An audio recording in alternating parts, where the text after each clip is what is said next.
Wellness ministry इसमें transformation life centre में जहाँ जीवन परिवर्तित होते हैं, और आज वो जीवन बदलने वाला वचन फिर से आपके पास आने वाला है। और सबसे पहले मैं मुबारकबाद देना चाहता हूँ सारे माँ बाप को।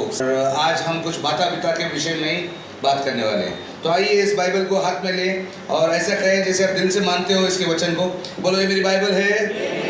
बाइबल जो मेरे विषय में कहती है, जो मैं हूँ सो मैं हूँ। बाइबल जो मेरे विषय में कहती है, जो मैं कर सकता हूँ वो मैं कर सकता हूँ। बाइबल जो मेरे विषय में कहती है, जो मेरे भीतर है वो मेरे भीतर है। आज मुझे इसी बाइबल से वचन सिखाया जाएगा। मैं साहस से घोषणा करता हूँ, मेरा मन सतर्क है, मेरा दिल ग्रहणशील है, और मैं इस वचन से, जीवित वचन से, अटल वचन से, अविनाशी वचन से बदल रहा हूँ।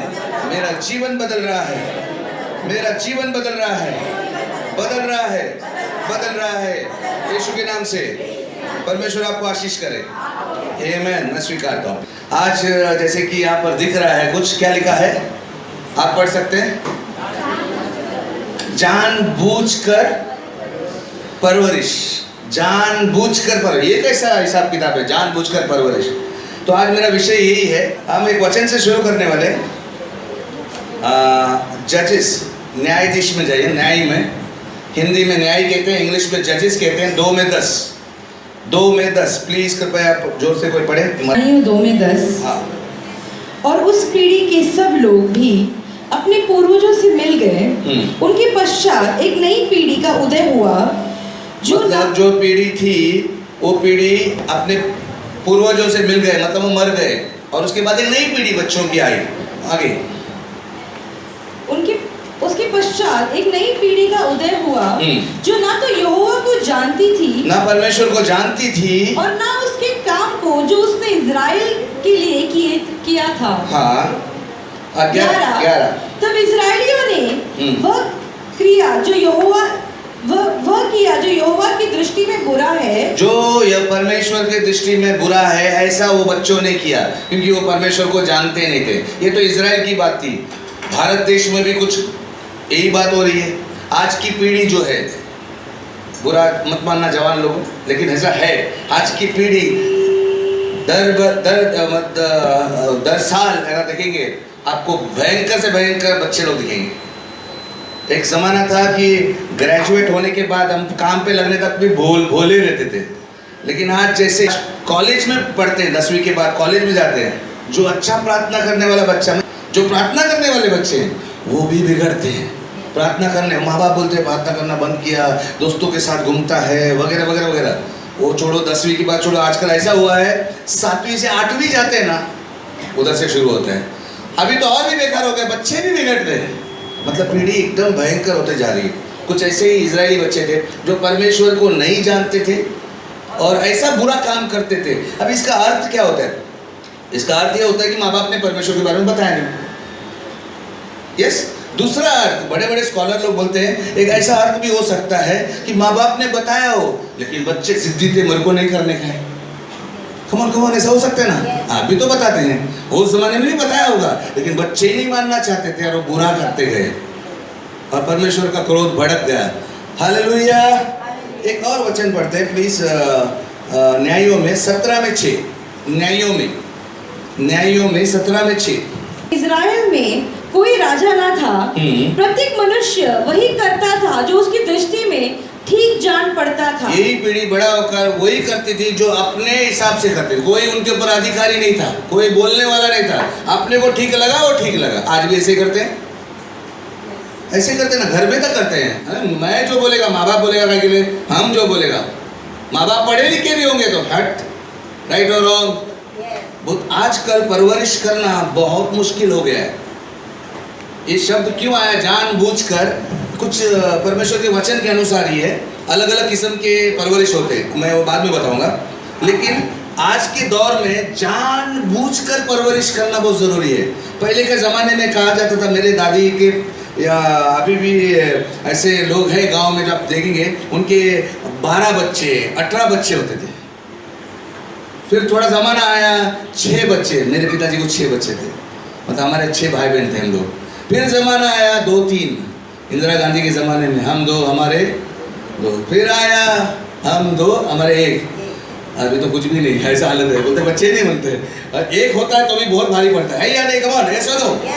एक होता है तो भी, मैं भी एक बाप हूँ आज, इसलिए तजुर्बा तो नहीं है मुझे भी परवरिश का, लेकिन जो भी जानकारी रखता हूँ और जो मैंने गलतियाँ की है उससे मैं अनुभव पाया हूँ, और बड़े विद्वानों की बातों से सुनकर मैं वही आज आपको बांटने वाला हूँ, और जो वचन कहता है उसके हिसाब से। हालेलुया।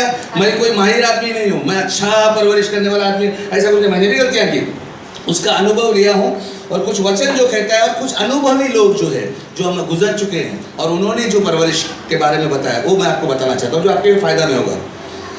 तो आज की तारीख में एक वचन और बताता हूँ मैं, नीति वचन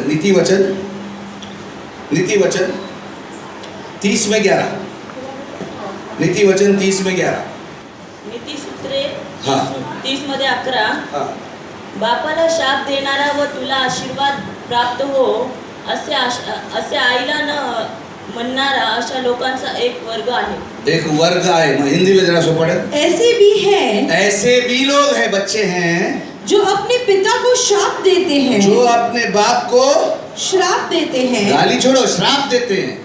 समझ में आता है ना श्राप तो? हाँ ओके। देन और अपनी माता को धन्य नहीं कहते, और अपनी माता का भी वो तारीफ नहीं करते। एटलीस्ट वो तो माँ का पेट से आया है, आज तो वो भी भूल गए। बाप को तो श्राप देने वाले, गाली देने वाले दिखे, माँ को तो भी अच्छा बोलते थे, आजकल वो भी नहीं है। कम ऑन, मैं कुछ गलत बोल रहा हूँ?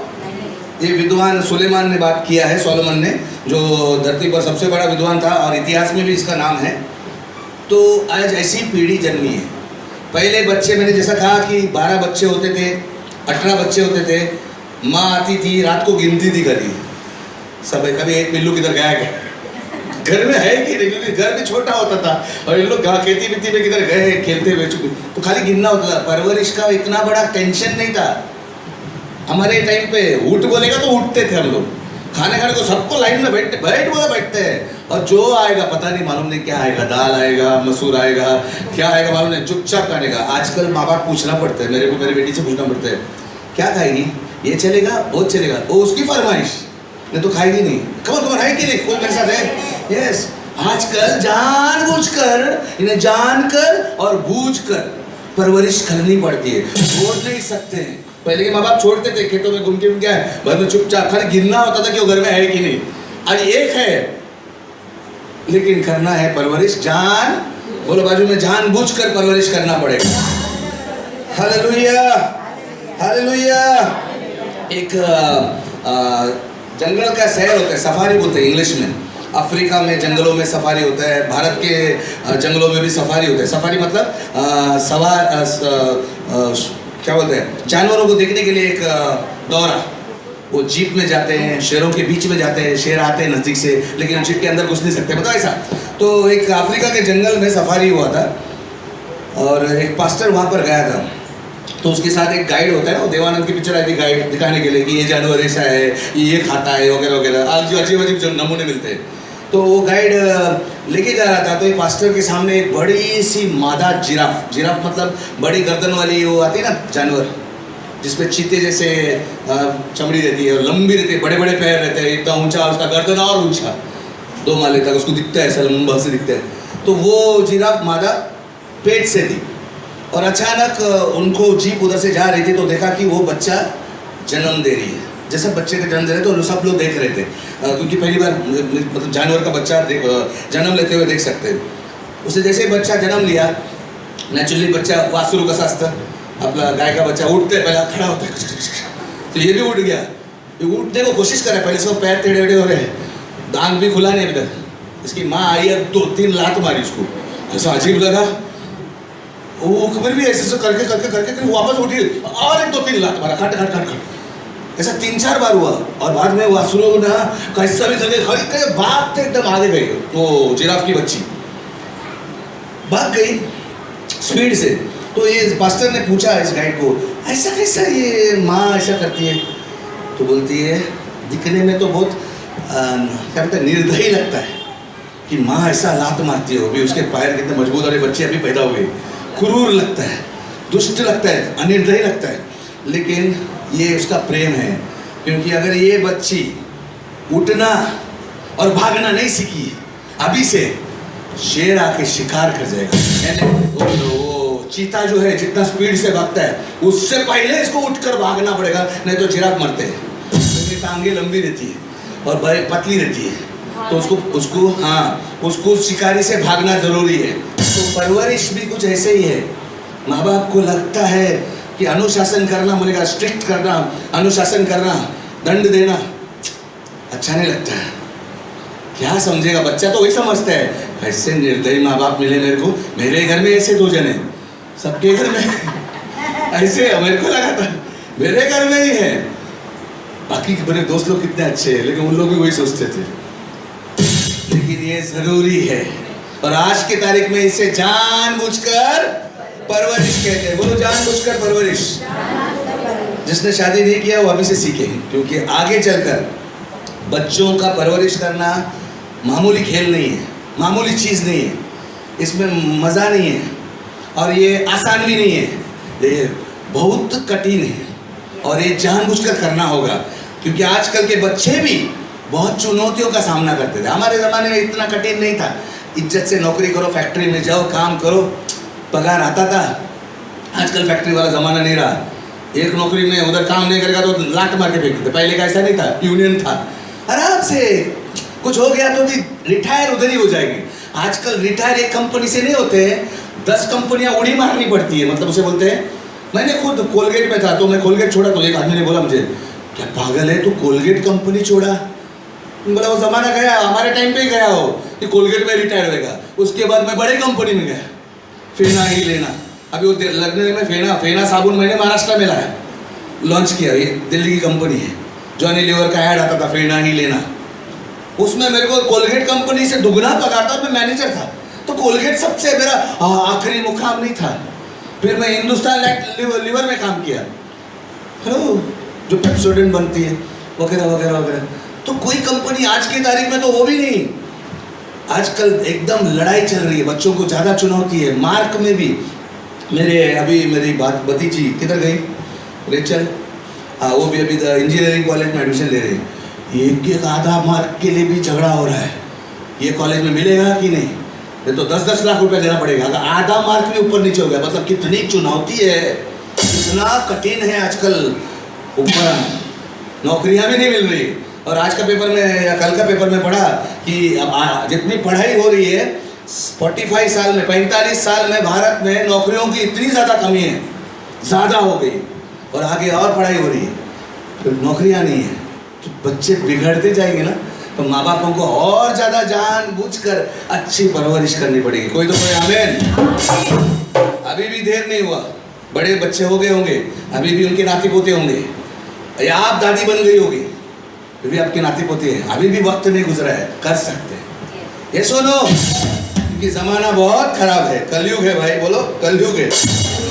ये सुनो, किसी ने कहा है, मैं एक अच्छी बात बताना चाहता हूँ। बहुत सारे यहाँ पर आताश माता पिता है, आताश माता पिता यानी थक गए हैं, रोज आके कंप्लेंट भी करते हैं, पास्टर साहब मेरा बच्चा सुनता नहीं, मेरी बेटी सुनती नहीं है, अब का दिन मोबाइल में लगी है, अब किसकी गलती बोलूँ, जाने दो, छोड़ दो। एक हताश हो गए, पागल हो गए, बोलते नकोश मला ये मुलं ऐसे। लेकिन क्या करेगा, रखना पड़ेगा ना बच्चे हमारी। तो मैं उनके लिए एक किसी ने अच्छा लिखा है, वो मैं आपको बताना चाहता हूँ। यदि कोई बच्चा आलोचना के साथ रहता है तो वो निंदा करना सीखता है। समझ में आ रहा है ना? यदि कोई बच्चा आलोचना मतलब उसको हमेशा तुम उंगली उठाते रहोगे तो दूसरों पर निंदा करना सीखेगा।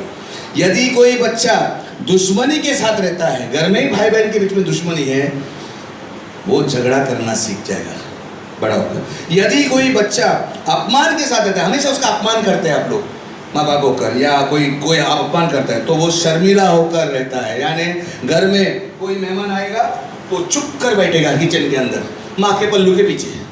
ऐसे बच्चे देखे, घंटी बज गए तो अंदर जाते हैं। क्यों? क्योंकि उन लोग बचपन से अपमान के साथ रहे हैं।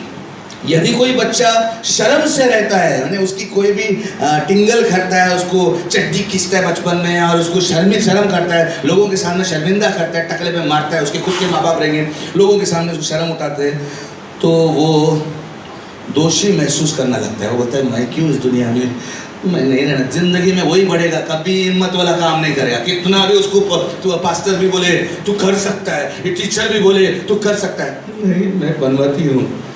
यही हाल हो गया आज की पीढ़ी का। हेलो, कम से कम हमें मालूम नहीं था, आज मालूम तो पड़ रहा है। ये बात सही है ना? यदि कोई बच्चा सहनशीलता के साथ रहता है तो वो धैर्य रखना सीखता है, वो हिम्मत रखना सीखता है, सब्र रखना सीखता है। यदि कोई बच्चा प्रोत्साहन के साथ रहता है तो क्या होगा? यदि कोई बच्चा प्रोत्साहन के साथ रहता है तो वो आत्मविश्वास करना सीखता है। बोलो, प्रोत्साहन बहुत जरूरी है। अगर आप देखोगे कि मैं हर संडे यहाँ पर क्या करता हूँ, प्रोत्साहन करता हूँ, क्योंकि हमें बाहर नहीं मिलता है। हर कोई आपको उंगली करता है, हर कोई बोलता है तेरे से नहीं होगा, डरा देता है, डॉक्टर तक रिपोर्ट में डरा देते हैं, ऑपरेशन करो नहीं तो मर जाएगा। तो प्रोत्साहन ही चाहिए ना। अब प्रोत्साहन करने वाले क्या होते हैं? पढ़ो जरा, पढ़ो। यदि माइक से आत्मविश्वास, और परमेश्वर कहता है विश्वास से ही मैं काम करता हूँ। आगे आगे आगे। यदि कोई बच्चा सुरक्षा के साथ रहता है, यदि कोई बच्चा सुरक्षित रहता है, सुरक्षा के साथ रहता है, विश्वास करना सीखता तो विश्वास करना सीखता है। अभी मैं थोड़ी देर में जाने वाला हूँ अलग अलग किस्म के परवरिश में। उसमें कुछ माँ बाप ऐसे हैं अपना ही काम करते हैं, टीवी देखते हैं, घर घर की कहानी। बच्चा वहाँ पर इलेक्ट्रिक वायर के साथ खेल रहा है, किसका बच्चा मालूम नहीं। सास बोल, उधर बच्चा ना अपने बहन को मार रहा है जोर से, मरू दे। ऐसे परवरिश भी है, पता नहीं। उसको पूछेगा तेरे बच्चे किधर है? हो गया इधर ही किधर होंगे, इधर ही किधर, मतलब अपने बच्चे भी किधर है मालूम नहीं, वही एक है। तो 12 बच्चे होते तो क्या करते हैं? ये है आज की तारीख की सच्चाई है। Come on. और हम लोग बहुत लोगों को मिलते हैं तो और ज़्यादा मालूम है, अनुभव है। ऐसा नहीं बोलता कि मैं अच्छा बाप हूँ या अच्छा परवरिश करता हूँ, मैं भी सीख रहा हूँ। इसलिए जानबूझ के करना पड़ेगा। मालूम नहीं तो भी जानबूझ के पता लगा के करना पड़ेगा। Come on, yes no? Yes, next. यदि कोई बच्चा स्वीकृति और दोस्ती के साथ रहता है तो दुनिया से प्यार देना सीखता यदि कोई स्वीकृति से, मंजूरी का मतलब क्या था? मैं बोला स्वीकृति के साथ रहता है, उसको अपनाते हैं आप। हेलो, प्यार करते हैं उससे, तो वो दूसरों को दुनिया में प्यार देना सीखता वो दुनिया में प्यार देना चाहिए, क्योंकि उसको प्यार मिला। लेकिन यहाँ तो माँ बाप आते हैं काम से थक के, मालूम है थक जाते हैं ना यार, बस पकड़ना पड़ता है, ट्रेन पकड़ना पड़ता है, वो भी गर्मी में आना पड़ता है, ऊपर से गर्मी भी है। और पप्पा हटे आंघोळ करायचे मला, पप्पा उधर आई फिर आई के मजा हलकट आता जाके मला गर्मी में चपात्या करायच्या, तुझा बाप आलाय। ऐसा ही रोज का नाटक रहेगा, कब बच्चा प्यार कर। और कुछ किसी घर में बच्चा उठते तक बाप गया, रात को वो सोता है, बाप बाद में आता है। यानी बाप का चेहरा संडे को कभी पेपर पढ़ते हुए देखता है। हेलो, ये सुनो, बच्चे को प्यार करने वाला, अरे बाप बड़ा होता है एक चीज, इसी से वो परमेश्वर पिता को पहचानने जाए तो बोलता है परमेश्वर भी ऐसा ही है, क्योंकि हमारा बाप ही ऐसा था। कमाल, ये सुनो, ये असर होता है, ये कुछ ऐसे ही है। नेक्स्ट, स्वीकृति करना सीखो। आगे। हाँ, ये मेरी लाइन है। वो पहली लाइन किसी और महापुरुष ने लिखी है, मैं इसको 2 लाइन जोड़ रहा हूँ। यदि कोई बच्चा अनुशासन के बिना, उसको मतलब अनुशासन समझते हैं ना सब लोग? मराठी में काय अनुशासन है। ओके, अनुशासन के साथ, डिसिप्लिन के साथ रहता है, नहीं रहता है तो मूर्खता उसका रास्ता बनती है। अगर माँ बाप उसे सुधारते नहीं है तो वो मूर्ख बनेगा, गलत निर्णय लेगा, शराबी को घर में लाके माँ के सामने दारू पिएगा और सही बोलेगा, काय झालं तुला, काय झालं, माझे पैसे मी पीतो, ऐसा बोलेगा। मूर्खता है, क्योंकि बचपन में लगाया नहीं अनुशासन। और जो अनुशासन के साथ रहता है तो वो प्यार को जान पाएगा। असली प्यार क्या है, कपटी प्यार क्या है, लालची प्यार क्या है, वो सब जान पाएगा। हालेलुया। कोई तो बोले जानबूझकर परवरिश करना जरूरी है। अभी मैं आ रहा हूं आपको अलग अलग किस्म की परवरिश आज की तारीख में। सबसे पहला तरीका परवरिश का लोग करते हैं, इसे कहते हैं ऑथोरिटेरियन, बच्चों पर तानाशाही करने वाले माता पिता। ध्यान है, बच्चों पर दादागिरी करने वाले माता पिता। तू सुनता है कि नहीं? तेरा नहीं डैडी, डैडी टीचर, तू मेरा सुन बस। डैड टीचर ने क्या बोला नहीं, तू मेरा सुन। हेलो, मतलब बच्चे को आवाज ही पूछने ही नहीं देते, बोलने ही नहीं देते और दादागिरी करते हैं, तानाशाही। नियम डालते हैं लेकिन नियम में ये नहीं देखते हैं कि बच्चे को क्या होगा, दुख होगा कि नहीं। हेलो, बच्चा डर जाएगा, कुछ नहीं। वो तानाशाही माता पिता। दूसरा वाले माता, दूसरा किस्म के, उसको कहते हैं इंग्लिश में अथॉरिटिव। पहला वाला अथॉरिटेरियन, ये अथॉरिटिव, इसको हिंदी में बोलते हैं बच्चों पर प्रेम से अधिकार करते हैं। क्या कर रहे हो माता पिता? दोनों बैठे हैं और समझा रहे हैं, कुछ समझा, दोनों को बैठकर, बच्चों के साथ बैठकर अधिकार दिखाने का। देख, तो बच्चा है, मैं तेरा डैडी हूँ, ये तेरी मम्मी है। हम लोग क्यों बोल रहे हैं, कानून क्यों बनाया है कि वो वायर के साथ नहीं खेलने का? क्योंकि अगर वायर का शॉक लग गया तो हो जाएगा, तो मर जाएगा। हम तुझसे प्यार करते हैं, ये समझा रहे हैं। इसको क्या बोलते हैं? अधिकार बताते हैं, कानून बताते हैं और प्यार से। इसका कारण क्या है? ताकि बच्चा समझ जाए, उसकी भावनाओं को समझ में आया कि नहीं? ये हुआ दूसरा। तीसरा, अरे लेकिन इसे बोलते हैं परमिसिव। ये परमिसिव माता पिता। परमिसिव मतलब बच्चों को किसी भी बात की अनुमति देने वाले माता पिता। उन लोग कानून बनाते हैं, उन लोग कानून बनाते, बच्चों को कानून बनाते, बोलते हैं ऐसा नहीं करना, ऐसा नहीं करना, लेकिन करते तो करने दे। नहीं, वो खुद समझ जाएंगे। वो चाकू से खेल रहे हैं, बोले चाकू हाथ मत लगाना, बोला है माँ ने, कानून बना है, लेकिन बाद में वो चाकू से उसके सामने खेलता है। मरने दे, लागले ना तेरा कड़े, लगने दो, ऐसे करने दो। वो लड़का उसके सामने उसके पर्स से पैसा निकालता है, भागता है। बोला है कानून निकाला है, माँ बाप चोरी नहीं करने का, जानते सीख जाएंगे। माँ बाप का 100 रुपए का नोट लेके गया है, कुछ नहीं किया, वो बड़ा दरिंदा बनेगा एक दिन माँ को ही गले पे चाकू रखेगा, बोलेगा चलता है ना बाबा, माँ काट दूं, चलता है, मतलब चलता है वाले माँ बाप। कमन है या नहीं? ऐसे माँ बाप देखे हैं आसपास तो देखे होंगे। तो ये खतरनाक है। और एक है बड़ा, मैं जो आपको बताया था थोड़ा देर पहले,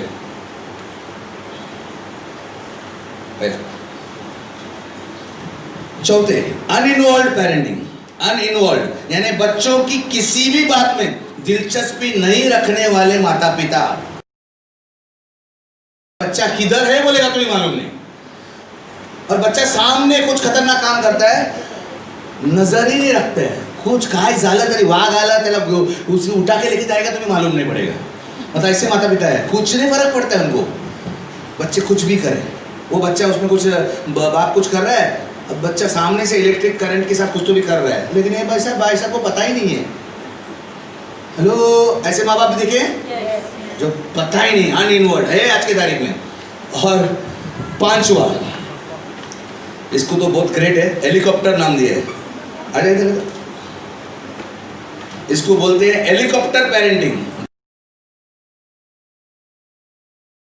अपने नाम भी खतरनाक दिया है इंग्लिश में, हेलीकॉप्टर पेरेंटिंग। हेलीकॉप्टर पेरेंटिंग का मतलब है बच्चे ये कानून बनाते हैं, बेटा ऐसा मत करो, ऐसा करो, लेकिन उसके पीछे दौड़ते रहते हैं। अक्का दिन हेलीकॉप्टर घूमता है, मम्मी का हेलीकॉप्टर, डैडी का हेलीकॉप्टर, बेटा लागले का काय करतोस, होमवर्क।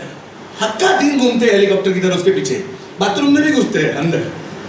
7 साल का बच्चा हो गया है, अब बाथरूम में नानी को सीखा है, उधर भी नहीं। क्या हेलीकॉप्टर माँ बाप बचपन में अच्छा है, सुरक्षा करना, भी बच्चे गलती करते हैं, मार लगेगा तो सुरक्षा करना चाहिए। हेलीकॉप्टर बचपन तक ठीक है, बड़ा होने के बाद हेलीकॉप्टर किधर घूम रहे हैं? समझ लो उसकी स्कूल की लड़कियां आई घर में बर्थडे पे, घड़ी बेटा मेरा लाडला, गोद में घड़ी। अरे वो बढ़ रहा है, बच्चे बढ़ने के लिए बने हुए हैं, वो हमेशा बच्चे नहीं रहेंगे। और अगर आप उनको उड़ना नहीं सिखाएंगे तो आप पर ही निर्भर रहेंगे। ऐसे बच्चे क्या होते हैं मालूम है? वो मम्मी का पल्लू पकड़ के रहते हैं, मम्मी मेरे को अभी टॉयलेट जाना है, जाऊँ? मम्मी सुसु आया, जा। इतना मम्मी डैडी पर निर्भर होते बड़ा होकर मैंने देखे, और नहीं हुए तो जैसे कॉलेज गए ना भाग जाते, जो मेरे को घर में करने नहीं मिला मैं बात करूंगा। गए भयंकर बन गए गुंडे मवाली। कुछ समझ में आया? फिर भी माँ उधर भी हेलीकॉप्टर बन के आती कॉलेज में। अरे कॉलेज में तो छोड़ दो उसको, अब उधर वो अधिकार जाता है। उसके बाद परवरिश करने का तरीके होते हैं, है या नहीं? ये 5 तरीके आज दुनिया में बहुत फेमस है, बहुत सारे। मैं मेरे परवरिश को पीछे देखता हूँ तो उनमें से मैं 5 में कई बार रोल बदल चुका हूँ। कितनी बार तो मैं गुस्से में किया, नहीं करना चाहिए। मैं दादागिरी किया, नहीं करना चाहिए था।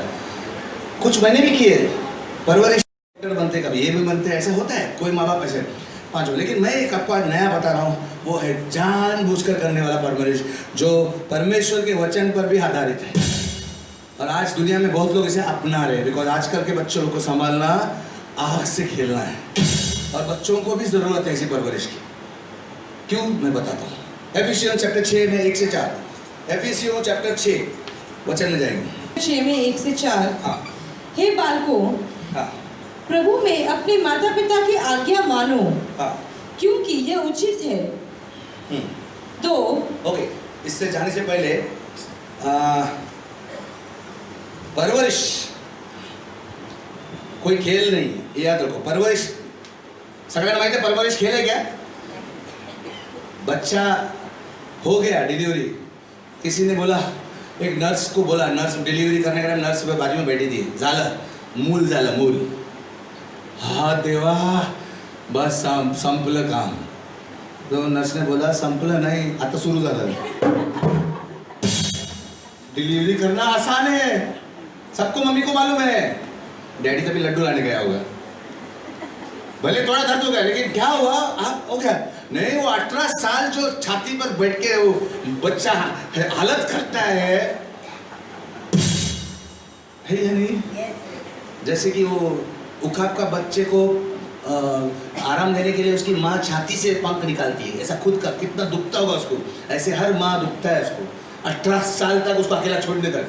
कमान, परवरिश बहुत जरूरी है, नहीं तो खराब बच्चे बनते हैं, बच्चे का तकदीर खराब हो जाता है। और परवरिश कोई खाना बनाने का काम नहीं है, परवरिश खेती करना है।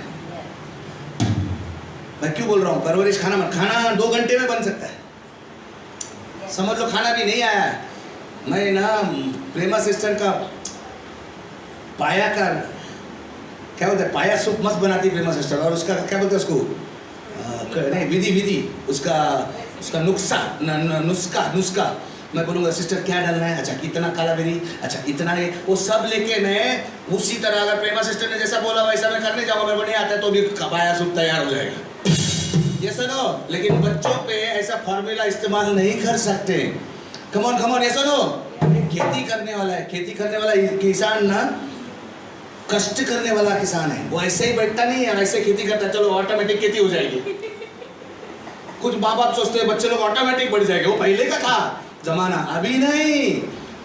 पहले के जमाने खाली गिनती करना पड़ता था, बच्चे घर पे आए कि नहीं, बाद में घर पे आके बोलते आ मामा चावल का क्या बोलते कंजी देगा तो भी खाते हैं। उनको मैकडोनल्ड नहीं चाहिए। आजकल को फरमाइश कैसे है, ये चाहिए, कड़ी पत्ता निकाल के दो, कांदा निकाल के दो। पहले कुछ भी थोपो खाते थे, बाप वो पसंद नहीं तो मैं गले के नीचे उतार दो। मतलब परवरिश बहुत जरूरी है। और खेती करने वाला किसान जानता है कैसा खेती करना है, वो जानबूझकर करता है। अगर उसको बाजरा उगाना है या ज्वार उगानी है, फसल करनी है, तो उसको वो आलू की फसल की तरह नहीं करेगा। आलू उगाने के लिए दूसरा तरीका है, कुछ समझ में आ रहा है? और बाजरा चावल उगाने के लिए अलग तरीका है, तो मिक्स नहीं करता है। और वो बोलते ना फार्म, प्रेमा सिस्टर का था एक टाइम पे मुर्गियों का फार्म, मुर्गियां पालते थे उन लोग, परवरिश करते थे मुर्गियों को। पोल्ट्री फार्म बोलते ना, मुर्गियां आती है, तो मुर्गियों पालने वाला आदमी मुर्गियों को कुत्ते के जैसा नहीं पालेगा। हाँ, कुत्ते को गले में भी उठाते बेल्ट डाल के, मुर्गी को बेल्ट डाल के घुमाएंगे, चलो क्या जोक लगेगा ना। वो जानता है मुर्गी वाला कि मुर्गी को कैसा परवरिश करना है, और कुत्ते को कैसा, कुत्ता घर के बाहर आके चोर को भगा सकता है, मुर्गी भगाएगी? चल तू खड़ा रहे मुर्गी, तेरा परवरिश मैंने किया, चोर आएगा तो कॉक करके बाहर, वो चोर उठा के खा लेगा उसको तंदूरी बना के। कुत्ते का करेगा ऐसा? कुत्ता दांत जो दिखाएगा ना। समझ में आया? हर बच्चा अलग है, जानबूझकर। कम ऑन ये सुनो, जैसा दिनेश भाई ने परवरिश किया, शायद मेरे बच्चे को मैं नहीं कर सकता, मेरा बच्चे का दूसरा ही दिमाग है। शायद आपने जो शांता को परवरिश किया वैसा शायद ये नहीं कर पाएगा, इसका बच्चे का कुछ और दिमाग रहेगा। ऐसा अलग अलग होता है। आपको आपकी फसल देखकर परवरिश करनी है। अभी जो हम बात करने वाले सिर्फ आइडिया है जो परमेश्वर के वचन से दिखे। Am I right? एफिशिएंस 6 में 1 हे बालकों, हे बालकों, प्रभु में अपने माता पिता की आज्ञा मानो, हाँ। क्योंकि ये उचित है। ये उचित है।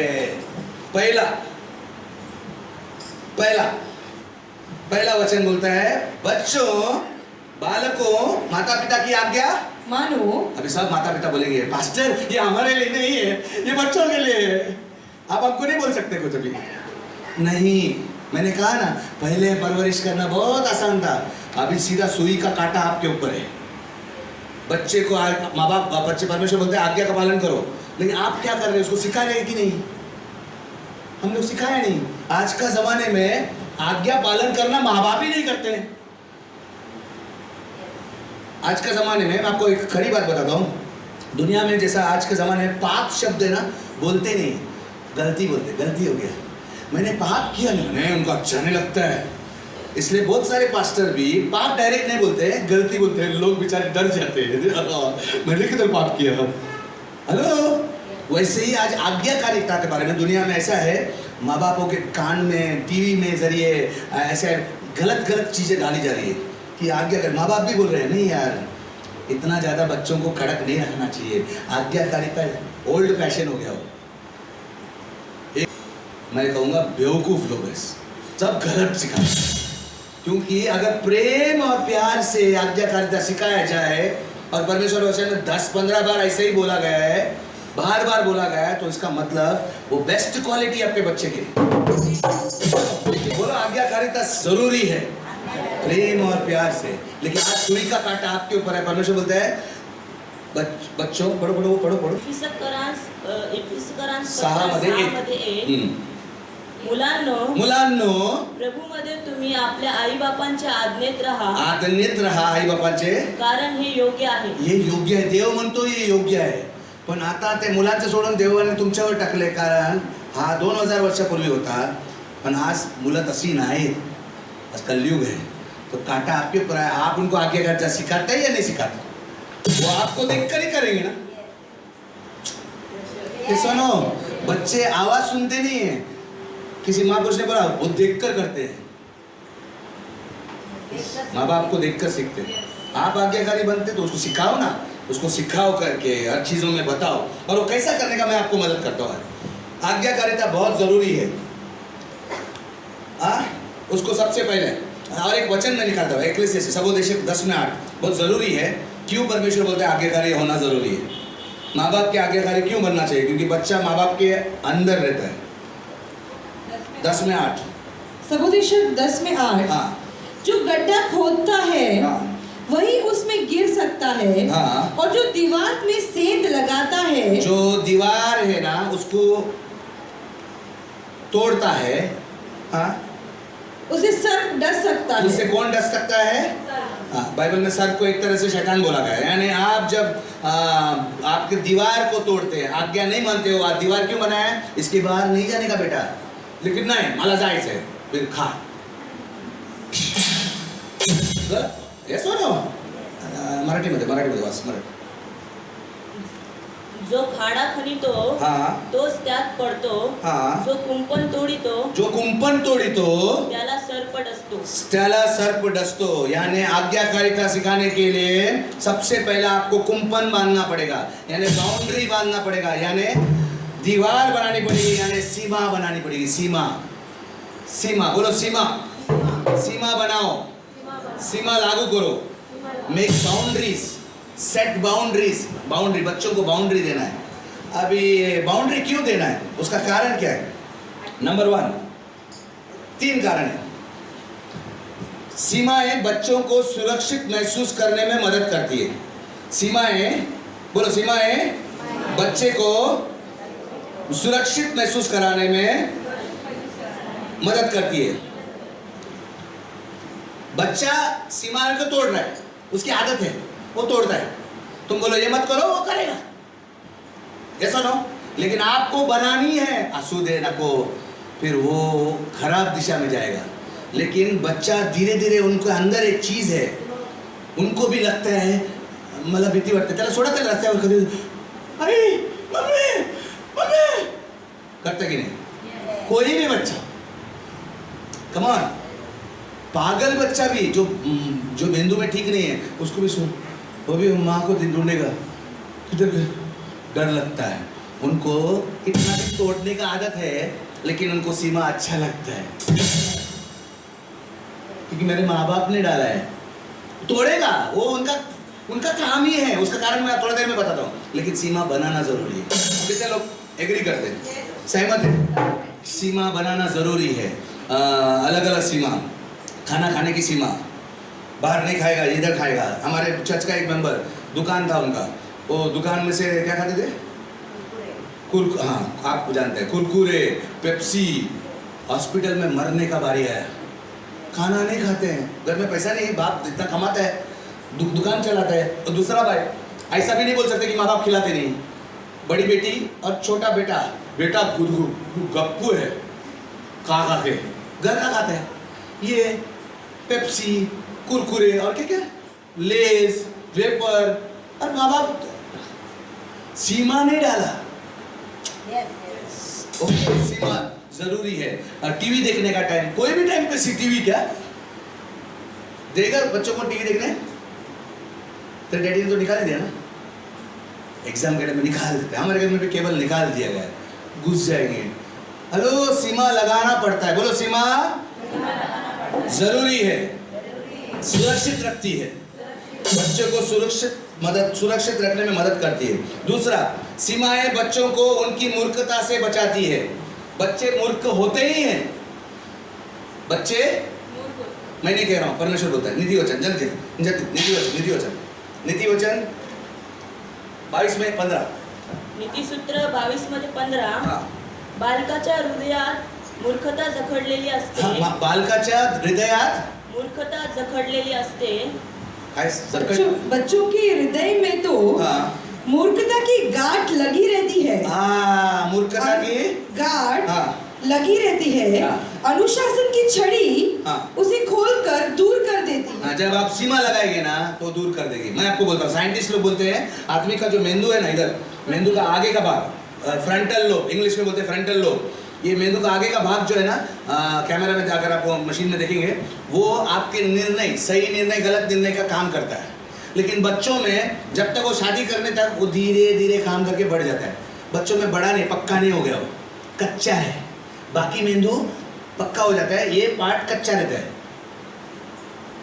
हेलो, इधर मार लगेगा ना बच्चे को, हमेशा के लिए उसकी याददाश्त चली जाती है, ऐसा होता है। ये इधर एक पार्ट है, वो नाजुक रहता है, कच्चा रहता है, अभी तक पक्का नहीं हुआ है, धीरे धीरे पक्का होता है। इसीलिए उसको निर्णय लेने आता नहीं है। उसको आग भी देख के अच्छा लगता है, अयो आग लगली, उड़ी मारो, क्या मूर्ख है, आग देख के भागने को अच्छा लगता है। बाद में चटका लग गया ना, तभी हाथ नहीं लगा। ये सुनो, मूर्खता से बचा सकते। अगर आप माँ सीमा लगाएगी किचन के अंदर, तो आएगा नहीं। रसोई कुठे आहे ना, स्टोव टेबल आहे, तू इथे एक पाय पण पुढे ठेवायचं नाही तर तुला पडणार नहीं लगाएगा तो वो आएगा। मम्मी चपाती ऐसे निकालती, मैं भी निकालता हूँ, उसके नाजुक हाथ जल जाएंगे जिंदगी भर के लिए। ऐसे दूसरे खतरे भी हैं, इधर घर में, बाहर का। सिखाओ बच्चे को, रास्ते पे नहीं खेलते, रास्ता गाड़ियों से जाता है, वहाँ गोटी बिटी खेलने का नहीं है। हेलो, सीमा लगाना जरूरी है, सीमाएं बहुत जरूरी है। और आखिरी बात, सीमाएं स्वार्थ और हकदारी को सीमित रखती है। बच्चों को क्या लगता है मालूम है? सब मेरे गुलाम, क्योंकि मम्मी ना उसका बिस्तर भी साफ करती है, उसका चड्डी भी धोती है। बचपन में वो सोचता है कि सब मेरे नौकर है, मेरा बाप मेरे को ममता है वैसा खिलौना ला के देता है, मेरी माँ देती है, सब लोग नौकर। और बाद में बाहर वाले भी आएंगे ना तो उनको भी बोलता है आंटी चॉकलेट दे दो ना, जब आपने रखा है पैसा इतना चॉकलेट देने को, कैडबरी चाहिए ये ना, ये नहीं आजकल के बच्चे जोर से ये नहीं, वो कैडबरी बड़ा डार्क चॉकलेट। बेचारे का पैसा भी देकर किसी गले पड़ गया यार, ये कहाँ से आया? अरे इतने आपने जैसे कि मैं मालिक हूँ सब दुनिया का, क्योंकि माँ बाप ने सीमाएं नहीं रखी है। बच्चे में लाल, उसको घर में ना सबसे बीच में केंद्र वो है, मेरा लाल मेरा पीला मेरा नीला, सब माँ बाप मेरा लाल मेरा पीला नीला कर रहे। एक दिन काला बन के जाते बगैर भाग जाता है वो, क्योंकि वो माँ बाप का सुनेगा नहीं, सीमा नहीं है। आपको क्या करना चाहिए? उसको ये बोलना चाहिए तू बीच में नहीं है, हमारी शादी बीच में है। अगर हमारी शादी नहीं होती, तेरी माँ के साथ मेरी शादी नहीं होती, तो तू कहाँ चाहता है? तो तू हमारे अंदर फिट हो जा, तू बाद में आया है, तू फिट हो जा। माँ बाप में फिट तू को होता कौन है? हम तेरे हिसाब से फिट नहीं होंगे, नहीं तो वो दादागिरी करता रहेगा जिंदगी में। बचपन सोचेगा सब मेरे से, माँ 100 रुपया दे, क्या 100 रुपया दे ऐसा? अरे और का कमाने को टाइम लगता है, तू फिट हो जा, इज्जत से 1 रुपये में गोली खाओ, नहीं 100 रुपया दे। हाँ कोई ऐसे से होता है, क्योंकि सीमा ही नहीं है। नहीं, वो अधिकार जानने लगेगा, वो समझ जाएगा कि माँ शादी मेन है, मम्मी डैडी का शादी है, उसको इज्जत करो, नहीं तो मैं किधर भी नहीं रहूंगा, ये सिखाना है। हालेलुया, आमेन। तो मैंने एक बच्चे को पूछा, इसके पहले एक वचन में जाते नीतिसूत्र 19 मध्ये 18, प्रोवर्ब्स 19 में 18, नीतिसूत्र 19 मध्ये 18, काही आशा असेल तर आपल्या पुत्राला शासन कर। बरोबर म्हण, काही आशा असेल, मुंबई वाले, कोपरखेरणा वाले, काही आशा असेल तर आपल्या पुत्राला शासन कर, आपल्या पुत्राला अनुशासन कर, त्याचे वाटोळे व्हावे, त्याचे वाटोळे वाट लागली अशी व्हावे अशी इच्छा धरू नको। जब तक म्हणजे आशा तो है, शासन नाही केलं त्याची वाट लागणार आहे। जब तक आशा है, जब तक आशा है, अपने पुत्र को ताड़ना कर, अपने पुत्र को ताड़ना कर, सीमा लगा, और उसकी मृत्यु की कामना ना कर। और बाबा सीमा नहीं लगा के उसकी मृत्यु का कामना मत कर। श्योर है वो मरने वाला है, गलत रास्ते पर जाने वाला है, जो सीमा नहीं लगाए। ऐसे बहुत से नमूने हैं दुनिया में, है या नहीं? है या नहीं? आपके आसपास भी है। मैंने एक अभी मुंबई में काम किया, रिलायंस में काम करने आया, एक लड़का था, जवान लड़का, रिलायंस में काम करने कोपरखेरणा में आया, नाम नहीं बताना था, लेकिन वो विश्वासी नहीं है, चर्च में नहीं आते, वो एक पहचान का मेरा पहचान से पहचान हुआ, दोस्त हुआ। तो मैंने उसको एक दिन पूछा था, उसकी जो हरकत मुझे अच्छी लगी, उसका रवैया अच्छा लगा। और मुंबई में अक्सर बहुत लोग टाइम पर नहीं आते, वो टाइम पर आया, मेरे को मिलने का था, एक काम था उससे। तो ये लड़का नागपुर में रहता था पहले, इसी साल मुंबई में आया। उसको ऐसे पूछा, क्या आपका कभी मम्मी डैडी ने सीमा या कानून लगाए, कानून बनाए आपके लिए? होए ना, कानून बनाया ना मेरे लिए। उनका भाषा अलग है नागपुर वाले के, होए ना, ऐसे कुछ तो बोलने लगा। हाँ ही बोला। तो मैं बोला अच्छा फिर क्या किया? दूसरा सवाल मैंने पूछा, क्या उन्होंने कानून आप पर लागू किया, जबरदस्ती आप पर लागू किया? हाँ ना, मैं ना एक जब हमारा आखिरी साल था कॉलेज का, तो हम प्रोजेक्ट करते थे, तो हम दोस्तों के साथ घर में, कभी मेरे घर पे कभी दूसरे के घर पे। तो एक दिन मैं लेट हो गया, 2 बजे आया, अब मैं गाड़ी चला के जाता था, 2 बजे आया। माँ ने बोला था, कानून लगाया था, 12 बजे के बाद घर में तू नहीं दिखा तो मुझसे बुरा नहीं होगा, 12 से पहले आना चाहिए, 12 के बाद नहीं होना चाहिए। और एक दिन 2 बज गया, माँ ने बोला पहला चाबी दे, गाड़ी का चाबी दे, 2 हफ्ते तक तेरे को दंड, पनिशमेंट, सीमा तोड़ दिया तुमने, चाबी मेरे पास रहेगी, साड़ी में लगा दिया, अब तेरे को गाड़ी नहीं मिलेगी। तो मैंने उसको पूछा, तेरे को कैसा असर हो गया, ये नियम लगाया ना, तो तेरे को कैसा लगा? अरे कैसा लगा, कैसा, 2 हफ्ते तक मेरी वाट लग गई, दूसरे दिन कॉलेज जाने के लिए 7 बजे, लंबा है कॉलेज अपना, अभी क्या करूँ? दोस्त को बुलाना पड़ता है, बिनती मंग, प्लीज़ रे प्लीज़, ऐसा घूम के आना, थोड़ा पेट्रोल जाएगा तेरा, तो एक मैंने इतना मदद किया तेरे को, तू मेरे को लेके जाना, फिर छोड़ने के लिए भी किसको बनाना, और कभी नहीं मिला कोई, तो बस में जो धक्का खा के जाना पड़ता था, वो लोकल बस उन लोग का नागपुर का बोलते हैं, भयंकर सीखा। आज बोलते हैं मैं ना किधर भी लेट हो गया ना, पहला घड़ी देखता हूँ, घड़ी का आदत हो गया मुझे, टाइम टू टाइम जाने का आदत हो गया। हेलो, बोलते फायदा हुआ। तो मैंने बोला क्या लगता है आपको कि इससे आपके माँ बाप आपको प्यार करते थे? हाँ, मेरे माँ बाप प्यार करते थे, इसके लिए उन्होंने किया। वो तभी मुझे नहीं लगा, तभी मुझे लगा ये लोग खराब है, इतना जाती करते हैं मेरे पे। गाड़ी का चाबी 2 हफ्ते तक लेने में मैं कैसे जाऊँ?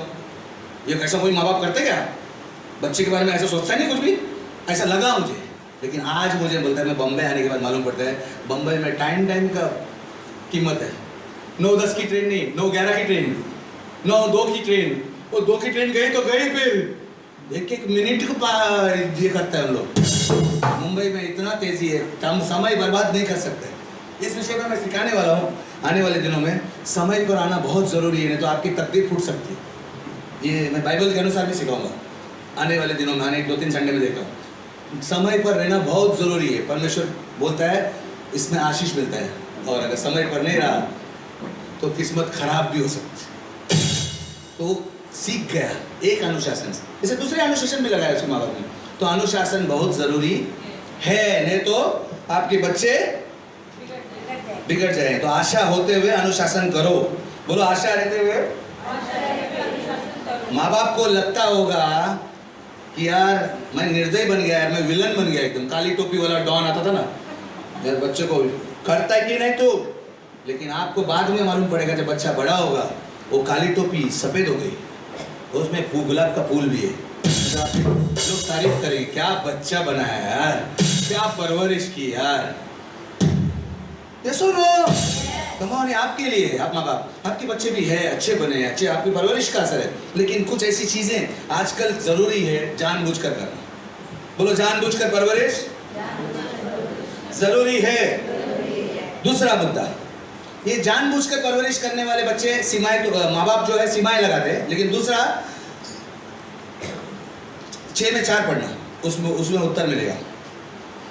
पिताओं, अपने बच्चों को क्रोध ना दिलाओ। अपने बच्चों को क्रोध ना दिलाओ। अपने बच्चों को क्रोध ना दिलाओ। ओके, आज्ञाकारी बात बराबर है, आज्ञाकारी सही, अच्छी चीज है।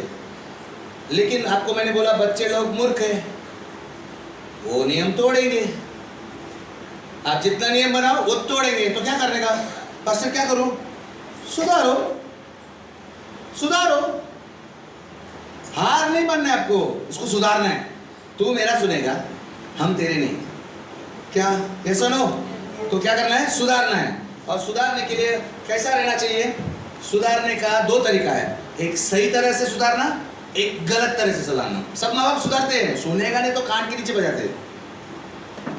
बजाए ना, मम्मी ने बजा रहेगा ना, खाने से खाली से एकदम सब सारे दिखे। मेरे पिताजी का तो हाथ एकदम बहुत जोरदार था, ले लखा वाला पूरा घूमता था मैं एक बार तो मुझे कितना घंटा मालूम नहीं, बॉल घूम गया, नील डाउन किया, कभी तो सो घुटने पर लाया, खड़ा रहे हाथ ऊपर करके। मैं सोचा खड़ा रहेगा,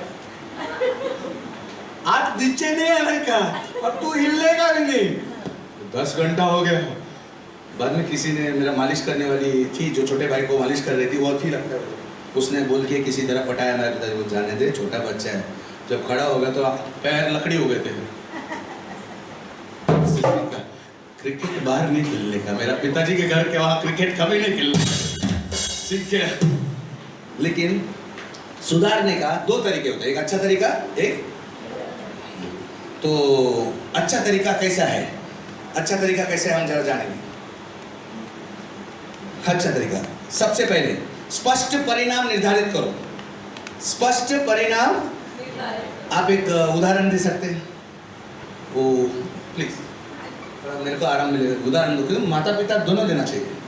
एक उदाहरण, ये मैंने क्या कहा? सीमाएं बनाओ, बच्चा तोड़ेगा, फिर सीमा बनाओ, तोड़ेगा, सुधारना है। तो कैसा सुधारने का? उसको परिणाम बताओ कि ये करेगा। जैसा उसकी माँ ने बताया, मेरे वो रिलायंस में काम करने वाले दोस्त ने, उसका माँ ने बोला तू अगर 12 बजे तक नहीं आया ना, तेरी गाड़ी की चाबी लेगी। जब 2 हफ्ते तक गाड़ी नहीं दी, इसलिए सोचा ऐसा कभी माँ नहीं देगा। माँ ने पैसा भरा गाड़ का, माँ ने मेरे को तोहफा दिया, वो क्यों निकालेगी? ये लेट हो गया, ले चाबी गई। परिणाम स्पष्ट था। पहला बार उसने हल्का लिया, दूसरा बार एकदम समझ गया, बाबा ये करेगा तो ये मिलेगा, और ये नहीं करेगा तो ये मिलेगा।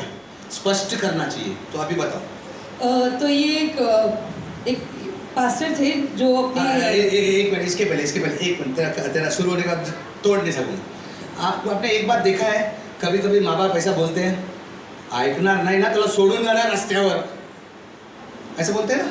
हाँ, नहीं तो ऐसा बोलते हैं, मैंने सुना है, देखा सुनील, तू सुनेगा नहीं ना तो तेरा दोस्त को मैं घर में लाएगा, तेरे को उधर रखेगा, तू मेरे घर में नहीं आएगा, वो तेरा दोस्त है ना, अच्छा बच्चा है, उसको मैं लाएगा, ऐसा बोलते हैं, सुना है।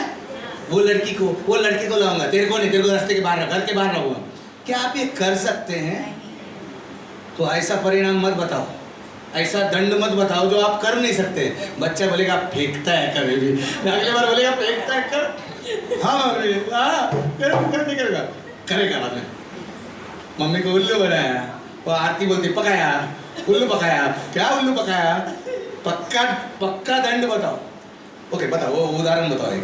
तो जैसे अभी पास्टर ने बताया तो एक लड़का था और उसका पिताजी था, और एक लड़के का बहुत शौक था कि लड़के को बहुत शौक था फुटबॉल खेलने का। फुटबॉल जानते हैं सभी जन, फुटबॉल जैसे क्रिकेट रहता है, जैसे फुटबॉल एक और एक गेम रहता है, तो फुटबॉल खेलने का बहुत शौक था। और इस लड़के का पिताजी काफ़ी मेहनत कर रहा था काम के लिए, उनका महीना अच्छे से गुजरे या किसी बात की कमी ना हो।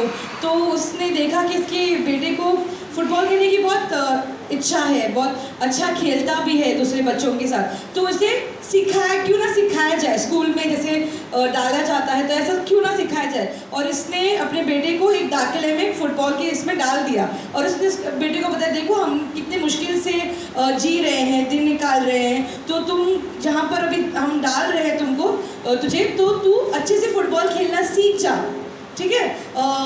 और डेली टू डेली मैं पूछूंगा, तेरे बारे में जानकारी लूँगा, और कोच साहब जो कोच रहता है, जो फुटबॉल सिखाते हैं, उससे मुझे कोई कंप्लेन नहीं आनी चाहिए, कोई शिकायत नहीं आनी चाहिए तेरे बारे में। तो ये बच्चा ठीक है बोल के गया, और ऐसे बच्चे रहते हैं। वो मस्ती कर रहा था, कोच ने उसको 2-3 बार बताया, जो सिखाने वाला सर था उसने 2-3 बार बताया उसको कि ऐसा मत कर, ऐसा कर, ऐसा मत कर, ऐसा कर, और ये लापरवाही से नहीं सुनता था। एक दिन कोच को गुस्सा है, कोच ने बोला अभी तू वापस करेगा, मैं तेरे पिताजी को शिकायत करेगा। इसे सोचा ठीक है चलेगा, वो वापस मस्ती करने लगा।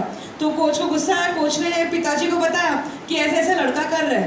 तो पिताजी को गुस्सा आया, पहले तो इतना मुश्किल से मैं तेरे लिए कर रहा हूँ और तू इसका फ़ायदा लेने के बजाय कुछ सीख नहीं रहा है, को शिकायत के ऊपर शिकायत आ रहा है। तो पिताजी को गुस्सा, पर उसने उस दिन शाम को बच्चे को कुछ नहीं बोला, उसे बहुत गुस्सा है, कुछ नहीं बोला। और जब डाल रहा था उसको कोचिंग में, यानी फुटबॉल सीखने के लिए जब डाल रहा था, पिताजी ने एक उसे जैसे पास्टर ने कहा, एक बताया उसको, अगर तेरा कंप्लेन आया, मैं तुझे पकड़कर बेल्ट से जो धोऊंगा ना, हाँ, तो फिर जान लेना। तो जब कंप्लेन आया तो लड़के को डर लगा कि डैडी ने मेरा बोला कि धोएगा करके, तो उस दिन रात को डैडी ने धोया नहीं उसको, जिस दिन शिकायत है उसको धोया नहीं, ठीक है। उस दिन अच्छे से खा पी के वो लोग सो गए। अगले दिन सुबह उसके पिताजी ने उस बच्चे को लिया, पहले अच्छे गले लगाया, अच्छा चूमा उसको, अच्छा प्यार किया, नाश्ता दिया, कोचिंग फुटबॉल स्कूल के बाद फुटबॉल के लिए तैयार करवाया, और जाने से पहले उसे एक चीज़ कही, हलाल करने के लिए तैयार किया। जाने से पहले से चीज़ कही कि आज शाम को जब मैं आऊँगा ना, तुझे अच्छा धोऊंगा, बेल्ट से तुझे अच्छा पकड़ के धोऊंगा। और फिर उसे वापस गले लगाया, चूमा, और स्कूल के पास लेकर गया, बाय किया, और सब हो गया, और बच्चा वापस मस्ती करने लगा, ये लड़का वापस मस्ती करने लगा। ये जो आज पास्टर बन के अपने बारे में बता रहा है, तो ये वापस मस्ती करने लगा। और उसने सोचा, वो कह रहा है, उसे सोचा कि डैडी ने मुझे इतना प्यार किया ना, मुझे लगा वो भूल गए जो उन्होंने कहा था, और मैं वापस मस्ती करने लगा। मुझे लगा कि मेरे डैडी जैसा कोई है ही नहीं। पर जिस दिन वो वापस आया, वो वापस मस्ती किया, वापस घर पे आया, डैडी ने उसको पूछा कैसा रहा दिन, चलो तैयार हो जाओ। तो इसे लगा कुछ डैडी देने वाले हैं, पता चला बेल्ट लिया, ले धनाधन उसको धोया, बोलते जो उस दिन की मार उसने खाई वो कभी भूलता नहीं। बोलते उस दिन उसने सीखा, जो मेरे डैडी बोलते हैं वो डेफिनेटली करते हैं, इसीलिए मैं वो नहीं करूँगा जो मेरे डैडी ने नहीं कहा है। उसके डैडी का नाम था विक्रम राठौड़, जो मैं कहता हूँ। उसने ऐसा कहा कि what my father said he did, जो मेरे डैडी ने कहा वो उन्होंने किया। इसीलिए वो हमेशा जब भी उसके डैडी कुछ आज्ञा देते हैं उसके पीछे उन्होंने ये रखा, अगर तू नहीं करेगा तो तुझे ये मिलेगा, अगर तू ये नहीं करेगा तुझे ये मिलेगा। ऐसे एक लड़का था, उसके पास ये एक सच्ची घटना है, मतलब ये स्टोरी की। उसने कहा कि जब वो मतलब बड़ा था और उसके पास बहुत सारी किताबों का ढेर था, बहुत बड़ी बड़ी किताबें थी और वो रोज़ पढ़ता था। और उसने एक उसके दोस्त है, तो ना तो इतना आजकल मॉडर्न ज़माना है, किताबें अभी मोबाइल में अवेलेबल हो गई हैं, तो मैं तो इतने बड़े बड़े पुस्तकों की इतनी लाइब्रेरी क्यों बना के रखा है। उसने कहा मुझे याद है जब उनका गर्मी का जो वेकेशन था, यानी गर्मी का जो छुट्टी था, उस छुट्टी में उसकी डैडी ने अगर कुछ काम अगर उनको दिया है कि ये साफ़ करो, ये ये करो, और अगर नहीं करेगा मैं तुझे एक दंड रखूंगा तेरे लिए अगर तूने नहीं सुना।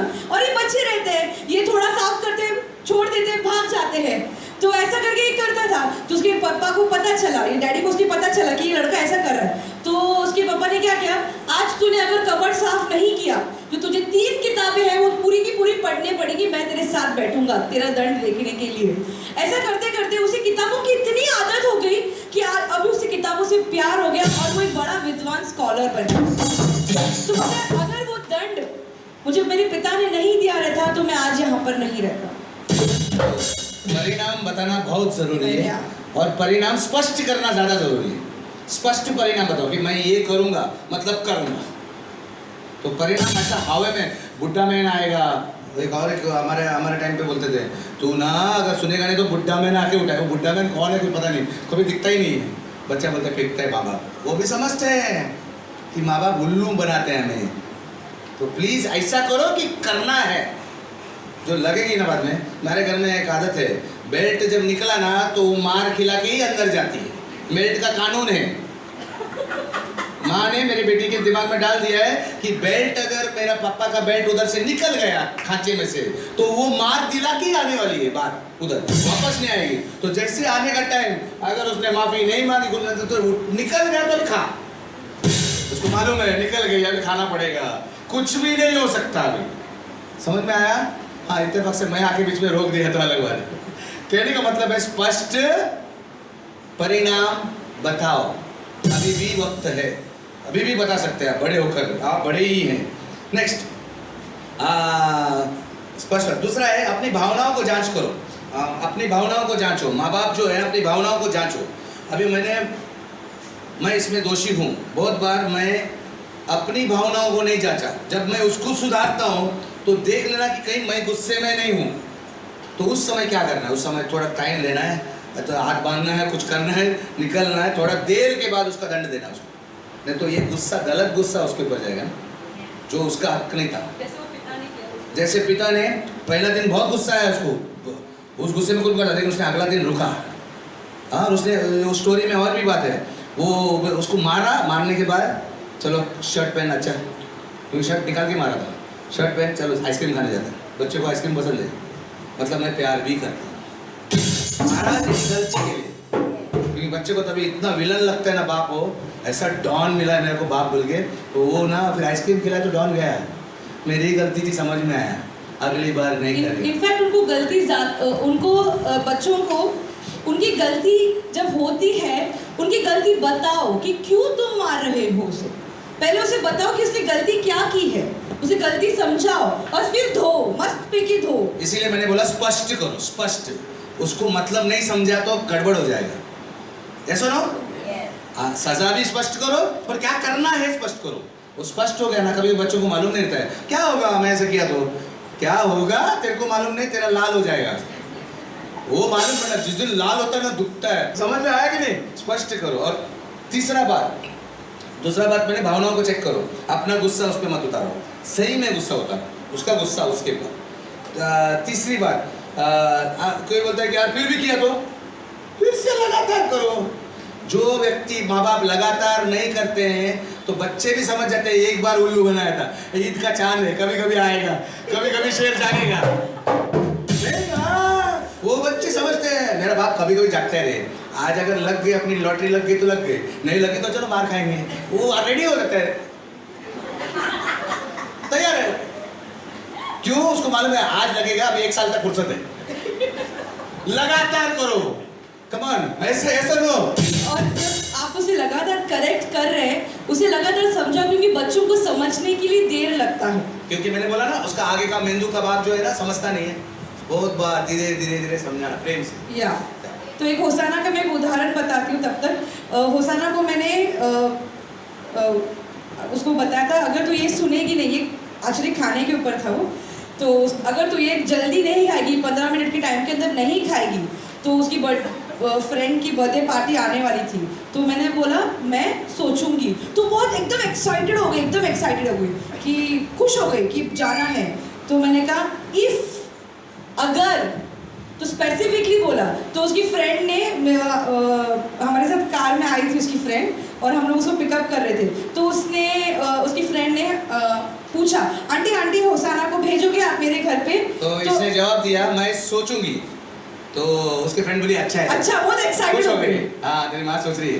होसाना तेरी बेटी ने क्या बोला मालूम है क्या? मम्मी ने क्या कहा? मम्मी ने सोचेगा बोला, मतलब कभी नहीं भेजेगा। नहीं, मतलब भेजने वाली नहीं है, पक्का नहीं है। पक्का नहीं है, सोचेगी। अगर मैं करूंगी तो मम्मी भेजेगी। तो उसको एकदम मालूम है कि मम्मी जब भी सोचेगी बोला, मतलब हाँ नहीं समझने का, कोशिश जारी रखने का। समझ में आया? तो वैसे आप अपने बच्चों के साथ, क्योंकि एक बच्चों की आदत होती है, आपने देखे बच्चों को अगर कुछ चाहिए, जैसे अगर होसाना को बाइबल कार्टून्स या कुछ ऐसा हम लोग ने डाले हैं, उसको देखना है, तो बोला कर मम्मी मम्मी मम्मी मैं देखूं क्या, मैं देखूं क्या, मैं देखूं क्या, मैं देखूं क्या, मम्मी मम्मी मैं देखूं क्या, मैं देखूं क्या, देखूं क्या, मैं बोला ना देखूं क्या, देखूं क्या, देखूं क्या। अल्टीमेटली क्या बोलते हैं हम लोग? ऐसा बोलते हैं। वो लगातार अपनी जिद मनवाने के लिए हमारे पीछे लगते हैं ना, वैसे आप अपनी बात मनवाने के लिए उनके लगातार हो। कुछ कोई सहमत है? कुछ समझ में आ रहा है? कोई भी बुरी आदत तोड़नी है तो लगातार अच्छी आदत करनी पड़ेगी कि नहीं? पसंद तो नहीं रहता किसी को, तो करना पड़ेगा। तो उतना परवरिश जान बूझ करना। ये अब छोड़ दिया, ऐसा पहले वाले बच्चे नहीं है कुमड़ी के पिल्लू को जैसा बस रात को बराबर आते माँ के पतलू में, नहीं, ये ऐसा नहीं है। वो एक है, बहुत बेकार होता है, बाद में बहुत भारी पड़ता है। इसलिए परवरिश जानबूझ के करो। और एक आखिरी बात, सीमाएं जब लगाते हो तो हर सीमा के पीछे परमेश्वर के ऊपर ध्यान केंद्रित। उसका आकर्षित करो। मतलब जैसे कि हम हर बार हमारे बच्चे को वो करती है तो उसको बाइबल के एक कोई तो भी उदाहरण देता था कि ये किया इसके लिए उसका ज़िंदगी बर्बाद हो गई, कैसा इसको गलत बोलते हैं हम लोग, वो पाप होता है। जब हम उसको समझाते हैं धीरे धीरे वो बढ़ती है। जब वो बढ़ते हैं तो वो समझ जाते हैं कि सही नहीं करता है तो श्राप आता है, सही करता है तो आशीर्वाद आता है। अच्छा, सही करेगा तो मेरे को इनाम मिलता है, और सही नहीं करेगा सब परमेश्वर के निर्देशन में मत सिखाओ। तो वो डरने लगेगा। वो नीतिमान चीज़ क्या है, अनैतिक चीज़ क्या है वो समझेगा। वो इज्जत करने सीखेगा बड़ों की, समझेगा कि नहीं परमेश्वर ने बोला है कि तेरा जीवन बढ़ेगा वगैरह वगैरह, कि तू अगर आदर करेगा तो सब सीख जाता है। और वो एक दिन पाप को समझ जाएगा। पाप को समझेगा तो उसको मालूम पड़ेगा कि हमारा बचाने वाला कौन है, परमेश्वर को पहचानने लगेगा। समझ में आ रहा है कि नहीं? आखिर वही तो जानना है, परमेश्वर ने बनाया बोल के जानना है। इधर से हमारे छोटे छोटे उसके गलतियों को पकड़ कर ही सिखाना पड़ेगा। लक्ष्य हमारा परमेश्वर की ओर होना चाहिए। हालेलुया। और आखिरी बात, आखिरी तीसरी बात है ना, ओके, एफिसियों 6 में 4, उसका दूसरा बात, एफिसियों 6 में 4, हाँ, दूसरा भाग। वरन प्रभु की शिक्षा और अनुशासन में उसका पालन पोषण करो। प्रभु की शिक्षा में और उसका अनुशासन में, परमेश्वर का अनुशासन में उसका पालन पोषण करो।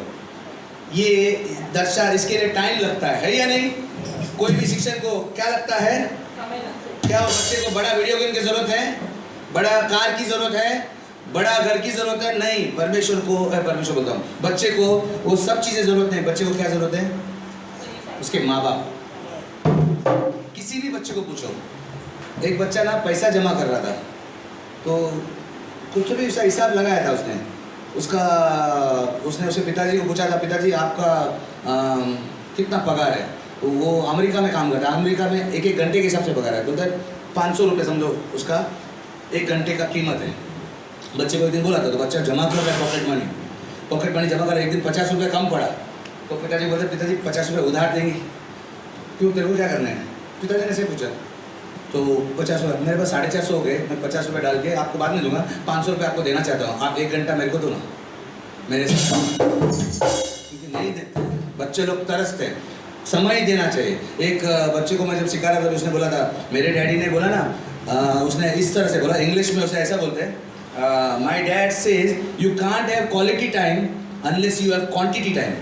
हिंदी में समझाता हूँ, उसके पिताजी ने उसको बोला, जब तक आपके पास आपके बच्चे के लिए ज़्यादा समय ना हो तब तक उसे बेहतरीन समय माना नहीं जाएगा। बच्चे को आलतू फालतू छोटा समय मत दो, उसके साथ समय निकालो, उसको गोद में उठाओ। अभी बड़े बच्चे हो गए तो कम से कम उसके साथ बैठ के बात करो दोस्त की तरह, बड़ा होता है तो वो दोस्त बन जाता है, छोटा है तब तक हम उसको, लेकिन अनुशासन करने में भी प्यार करना है। जैसा वो आइसक्रीम खिलाने लेके गया, हेलो मारा उसको, धोने का वो धोया, लेकिन बाद में बाप का भी रोल अदा किया। प्यार, वक्त चाहिए उसको, समय निकाला। समय सबके पास सेम है, प्रधानमंत्री के पास भी है उतना ही समय है, हमारे पास भी है और भिखारी के पास भी। समय निकालना पड़ता है। कमान कमान कमान कमान, ये सुनो, हम लोग परमेश्वर के लिए सब पूछते हैं ना, सुबह समय निकाला, नहीं थोड़ा लेट उठा, रात को लेट क्यों सोया, क्योंकि वो अभी कौन सा मेरे को मालूम नहीं टीवी पर क्या आता है, वो टीवी का प्रोग्राम देखने के लिए समय निकालते हैं हम लोग। दाल जल गई तो भी चलता है, चावल जल गया तो भी चलता है, ये पूरा प्रोग्राम मिस नहीं होना, आज क्या होने वाला, आज क्या होने वाला, आज क्या होने वाला, ऐसा ना समय निकालते ना। बच्चों यार, जिंदगी, बच्चे हमारी ज़िंदगी है, उनका भविष्य खराब नहीं करो, उसके समय निकालो। और हम जानते हैं क्योंकि हमारे साथ भी ऐसा हुआ है आज से, हमने चाहेंगे कि हमारे बच्चे के साथ ऐसा हो।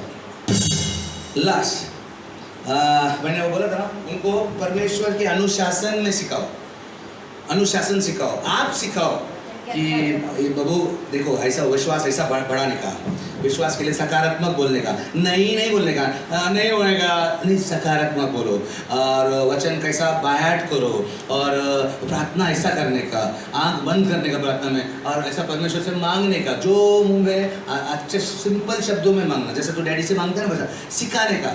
लेकिन ये कोई नहीं सिखाते हैं, सीधा आते पास्टर, हम आते हैं ना संडे को, हमारे बच्चों को सिखाओ, 2 घंटे में सिखा सकता है मैं, हमारे पर मत डालो, ये आपको वक्त देना है। वो पास्टर के गोद में नहीं खेलने वाला है, आपको देखेगा, क्योंकि आप उनके मेन है। समझ में आया कि नहीं? तो समय चाहिए, समय। और आखिरी बात है एफिसियों 6 में 2 से 3 आखिरी बात। इफिसियों 6 में 2, आपला बाप व आपली आई, आपला बाप आणि आपली आई यांचा मान राख, हाँ, यासाठी की तुझे कल्याण व्हावे व तू पृथ्वीवर दीर्घायु असावे। हिंदी मध्ये बराबर सुनो, एफिसियों 6 में 2, हाँ, ये बच्चे लोग भी सुनो, अपने माता पिता का आदर कर। ये बच्चों के लिए परमेश्वर ने बोला, माता पिता का आदर कर, ये पहली आज्ञा है, ये पहली आज्ञा है, जिसके साथ प्रतिज्ञा भी है। मतलब परमेश्वर ने 10 आज्ञा दी थी, उसमें से एक आज्ञा ऐसी है पहली, जिसके साथ एक प्रॉमिस है। उसने, परमेश्वर ने बोला चोरी मत कर, उसके साथ कुछ नहीं जोड़ा। उसने बोला दूसरी औरत के ऊपर मत देख, वरना ऐसा कुछ नहीं, देखने का ही नहीं, चोरी नहीं करने का। लेकिन इसमें बोला है अगर तू अपने माँ बाप को आदर देगा तो